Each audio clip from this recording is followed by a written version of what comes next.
Ngayong umaga magsasana ulit tayo sa wikang Filipino. Bago natin pag-usapan ang ating pangunahing paksa, ating banggitin saglit ang nakikita natin sa kalangitan. Maulap-ulap ngayon, bagamat hindi pa naman umuulan, hindi umuulam, umuulan. Kagabi, nabanggit ko na uulan kahapon ng gabi.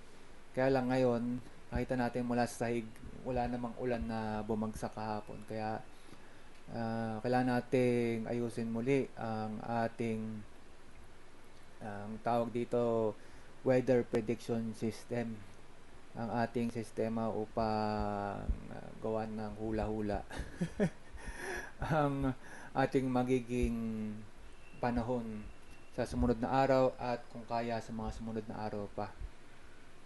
Kasi nakita ko na kapag ang langit may kulay na pula, kulay na rosa o kaya kulay orange, sa gabing iyon uulan din. Kasi nung dalawang pagkakataon na nakita ko yun, umulan nga eh. Kaya yun yung nabanggit ko kahapon. Kaya lang ang nakita natin, hindi naman. Kaya ibig sabihin yun, sa tatlong pagkakataon na nakita ko yung may kulay rosa sa langit, dalawa lamang ang nagkaroon ng ulan sa gabing iyon. Kaya tingnan natin kung meron pang darating na ganong pangitain at saka natin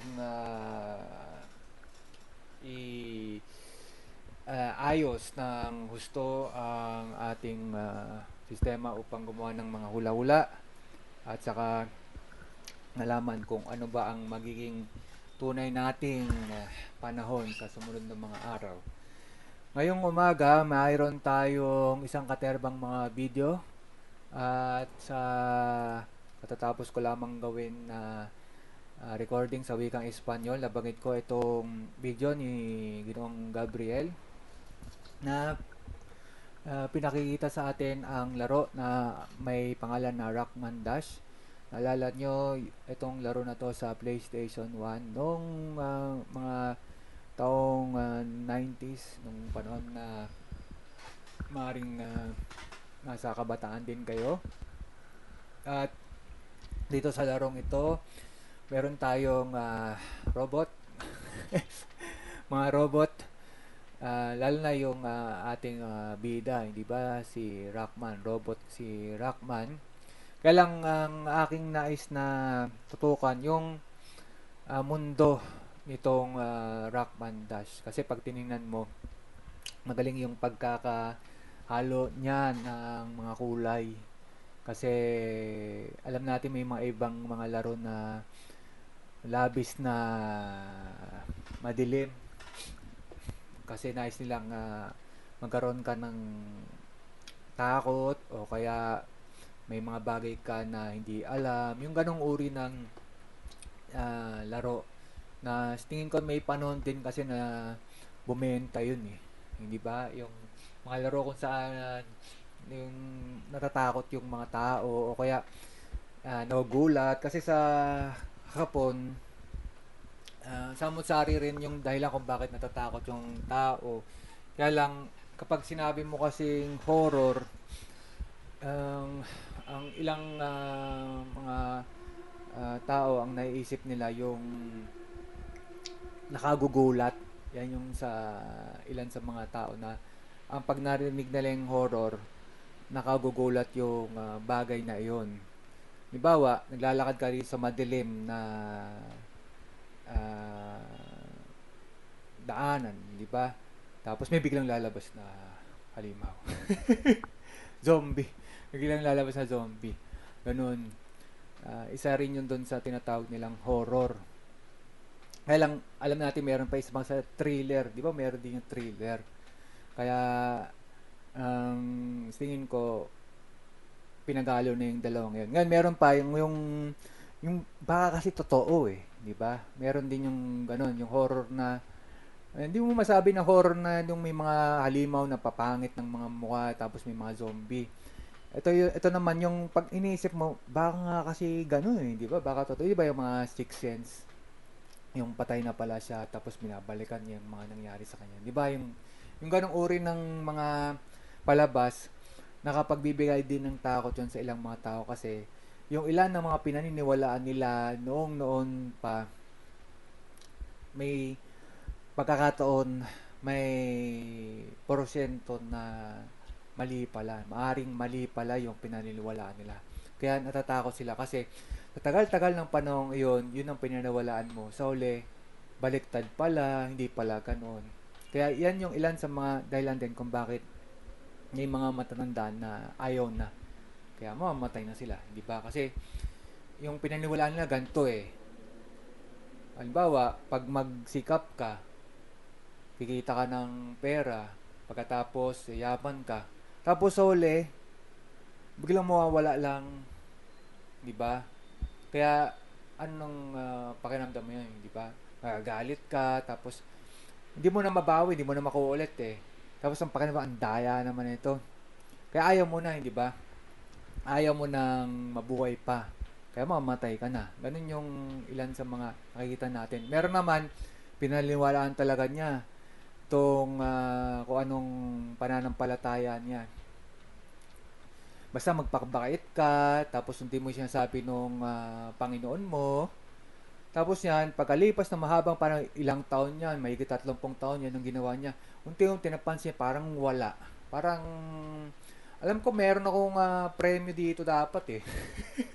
May reward ako dapat dito, hindi ba? Parang wala eh. Tapos mamatay na, palapit na siya, mamatay na siya. Parang wala pa rin talaga. Hanggang tinanggap na niya na wala nga talaga. Sa haba ng panahon yun ang pinaniwalaan niya, tapos mali pala. Tapos, dahil doon, ayaw na niya. Daya naman ito. Namatay na siya. Ganun, di ba? Yan yung ilang mga bagay na nakikita natin, nababasa natin. Marami rin kasi yung nagsusulat ng mga ganyan, di ba? Yung mga baliktad-baliktad at saka yung mga kung di naman sinulat, yung may kamag-anak ka, nakita mo ganoon, di ba? Kaya may mga tao na dito sa healthcare, halimbawa, yung mga may mga nag-aalaga sa mga matatanda, ganoon. Kahit pa paano, meron silang natututunan sa mga ganyang bagay. Kasi nakita na ano kaya nangyari sa buhay niya, no? Pagkalipas na napakahabang panahon yan, ang tanda-tanda na niya. Ano kaya yung kanyang mensahe? Ano kaya yung kanyang mga na iisip, di ba?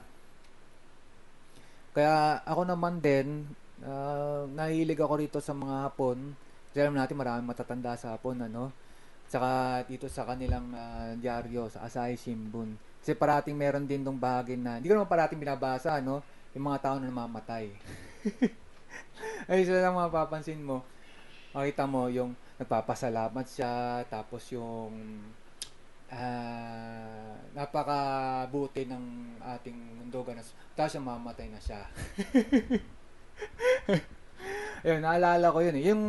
Yun yung mga nagtagumpay eh. Yung dumaan sa napakadaming hirap, tapos na itaguyod niya yung kanyang business, tapos lumaki ng lumaki. Tapos ako unti-unti nakita mo parang naghihina na siya, ganyan. Tapos yung anong tawag dito, mukhang hirap na makarinig, ganun. Tapos ulit may interview sa kanya, papasalamat siya, napaka daming kailangan ipasalamat. Tapos pagkatapos ng babalta mo na namatay na siya. Kaysa naman yung mamamatay ka, galit na galit ka, pinagmumura mo na lahat, hindi ba? Kasi meron naman ganun. Ito sa Amerika naman, ang sasabihin naman niya, kailangan kayo matakot lahat kayo, may masamang mangyayari, ganun yung sasabihin niya. Yun kay Yunong Isaac Asimov. At tapos yung interview niya, namatay na siya, di ba? Kaya sabi niya, kayo merong masamang mangyayari talaga eh, ganun. Kaya kailangan kayong matakot. Parang ganyan yung kanyang dating eh.